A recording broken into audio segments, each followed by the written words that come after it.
every breakthrough begins with a bold idea. This is Indian Tech Icon Spotlight. I'm Sheetal Ohal Acharya, and let's welcome on the spotlight today Tanya Sharma Moore, who is a powerful leader and a respected voice in tech transformation, inclusion, and innovation.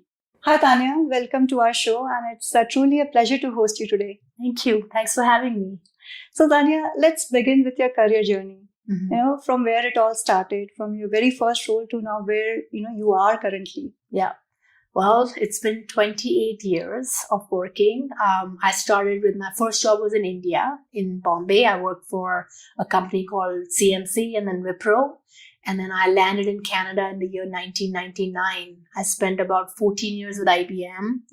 And then I moved over from IBM to Suncor, which is the largest oil company in Canada. Did a couple of years there.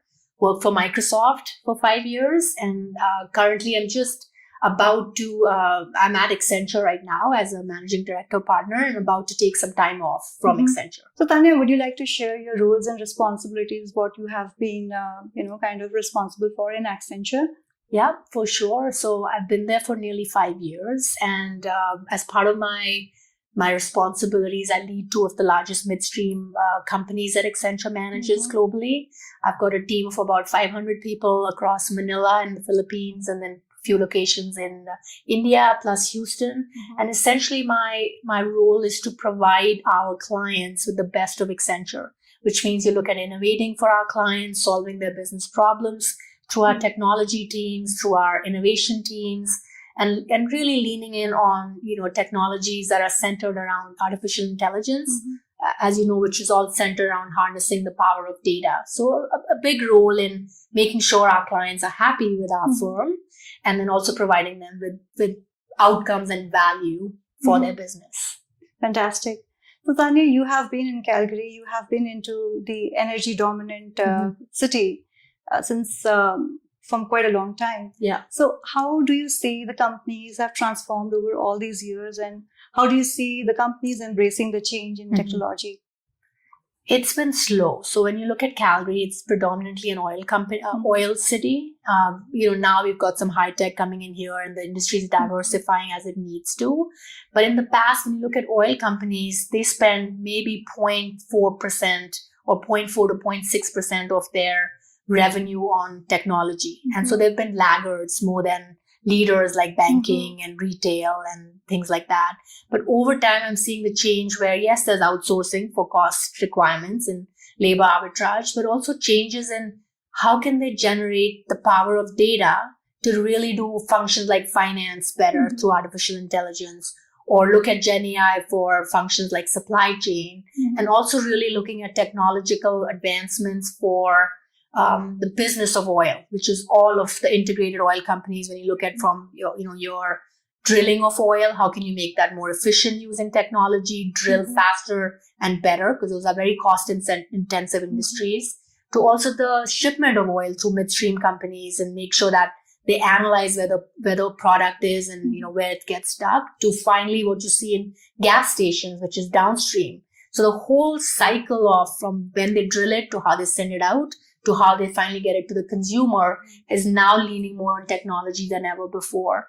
And I think because of which, what I'm also now seeing in Calgary, and I've been here since the year 2010, so about quite a few years now, I'm seeing the population changing. I've seen more diversity come into our city than it was before, and really the world's opening up here than before. And how do you see, Calgary in next 5 years or so? And what do you see still there is room for improvement? So what exactly do you feel that, those changes are still needed in the tech landscape in Calgary?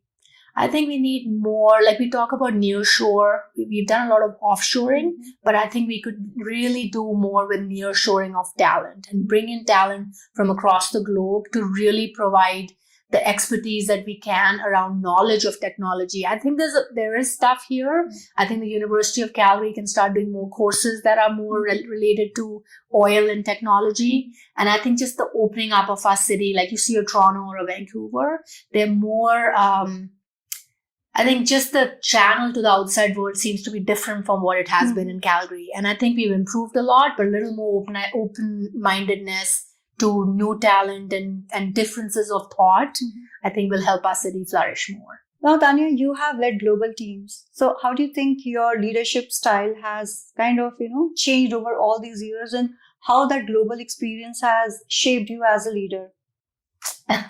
It's been fun. It's been a journey, and it's taken time to truly understand differences and different cultures, right?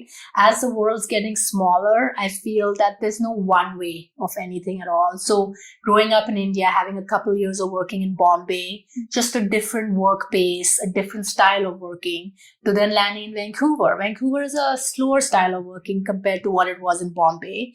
So a pace where I was like, go, go, go, had to be slowed down a little bit, a little more questioning style, a little more asking style.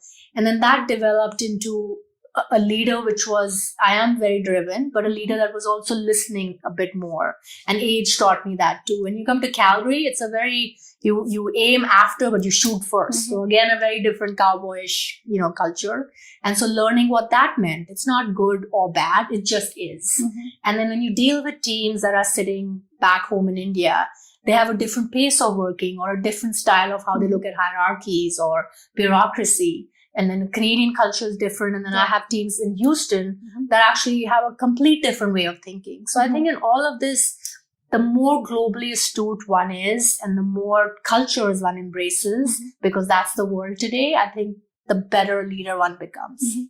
Do you had any mentor or someone, who taught you, or maybe, whom you looked at as a mentor or as a leader? Yeah, no, that's a great question. I think like I encourage even youngsters now or anybody, it's you need to have mentors, but you also need to have sponsors. So did I have mentors? Yes. Did I have people that I could go to and just, run ideas by and ask them if I was on the right track? Right through my career in IBM, I had a lot. In the 14 years that I was there, I think I had mentors for different stages of my career. And when I learned what I had to from the mentor, a good mentor always said, I've got nothing more to teach you. And then you go find the next one. But in addition to those, I also had sponsors that didn't really spend time mentoring me, but spoke about me behind me in closed rooms and boardrooms. And that helped me with my growth. And I think everyone needs mentors of even family members. For example, my husband is a mentor and a coach, and I can run thoughts and ideas by him and say, am I on the right path? Or I phone up like my parents and ask, or friends. I think it's just across the board. So when people think a mentor is just in your work, I think it's beyond. It's family. It could be, my daughter. These days I write articles or things, and I'm like, how would a Gen Z or a whatever generation she is, and I forget the alphabet soup here, I ask her, how do you look at this, right? Because I would probably look at it differently, and her perspective is completely different. So I think the long answer to your short question is it's mentors, it's sponsors, and it's just anybody. Tanya, what according to you are the core values that, every leader should have? That's a great question. Leadership is not taught, right? So there's no right or wrong answer. But for me, listening, really listening to the team, getting a pulse of what's going on, caring for them. They should feel nurtured and trusted, and then helping them grow, creating the next set of leader and creating them because you want them to be better than you. So I think these are, I would say, my top three things: the listening part, caring, nurturing, and then growing leaders is important as you lead. And those are all wonderful qualities. Tanya, talking about teams, how important it is, or how important empathy plays a role in any leadership style. I've been talking about EQ and emotional quotient for a very long time. Usually when we hire people or promote people, it's about their IQ, and we say, intelligent, great developer or a great strategist or a great whatever, and you promote them. But over time, you realize that's one piece of it. Emotional quotient, or truly trying to put yourself in the other person's shoe, I think generates that much more power from these individuals that you lead to do more for you, for the client, for the company. And that's easier said than done, because it's not as easy to feel what someone else is feeling. And most of our companies have become about just, this is the rule, follow it. But I feel if you can be more empathetic and really listening, you get a lot more out of people in terms of followership and really doing what's right. Yeah, I think that's a great perspective.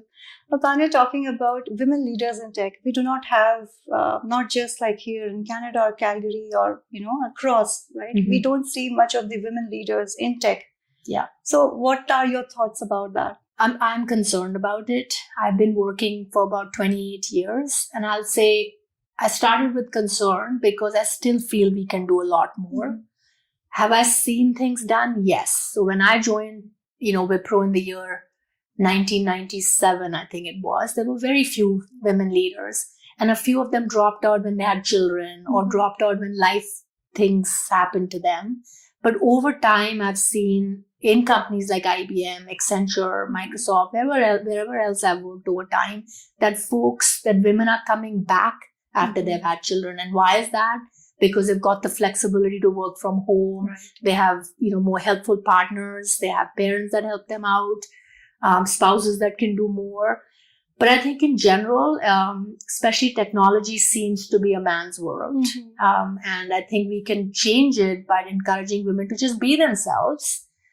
Start in the STEM level of math in school, science in school, engineering, create the talent pool there, and then have them join the workforce and really contribute. Because I really feel women do have this left and right brain, and they have this empathy that you talked about before, and they can truly be strong leaders. We just have to encourage it at the grassroots level. Absolutely. You talked about flexibility. Yes. We saw that flexibility at work during pandemic. Yes. So what pandemic taught you, both personally and professionally? That's a good question. First of all, it was the scariest thing ever, right? Like, I couldn't imagine something like this could happen, and the world wasn't prepared for it, just working from home. So one thing I realized is I did land up working so much on these Teams calls that it was literally back to back with no break, because you were trying to compensate for, just being there. And I realized that that's okay, but then, you landed up having posture problems and whatever. And that was a minor part of it. The bigger part of it was when you saw people that you knew dying, that you couldn't go see, or things change, your perspectives on, work is very, very important. But I think there's a life in addition to work that's equally important. And that was what I got out of COVID. Now I think the world's starting to forget it. Masks have gone, and we are traveling everywhere and doing what we had to. But I think it brought home that work is important, but there's life beyond that's more important. So Tanya, if you have to give one piece of advice to the aspiring leaders, or aspiring women leaders in tech, what that advice would be? I'd say just be yourself, right? Be yourself, be authentic. Don't try and pretend to be someone you're not, because when you're yourself, you're going to be the best of yourself. I tell so many women that be yourself, work hard, and then lean in, right? Like, I think a few women will step back, give someone else their glory, or not even ask. I'd say lean in, ask for it, and just work for it. But be yourself. Don't try to be a man, because you're good as you are, and roll with it. So Tanya, now let's go beyond your tech and titles. Let's talk about Tanya, who was like not into tech. Let's talk about your childhood. Yes, the baby Tanya, or the shy Tanya sometimes, or the tomboy Tanya sometimes. Oh, is it? Would love to hear that. that. I used to climb these trees. My dad was, in the Indian Army, and he was posted in Clement Town in Dehradun in UP. And I remember we had these trees in our backyard. And I remember at that time reading some Hardy Boys or Nancy Drew or Enid Blyton's, right? And sitting on those trees with like a Coca-Cola, and really like just a very interesting childhood across India as I grew up, with dad getting transferred everywhere. And there was no title in mind. There was no technology in mind. It was just trying to, be the best of myself.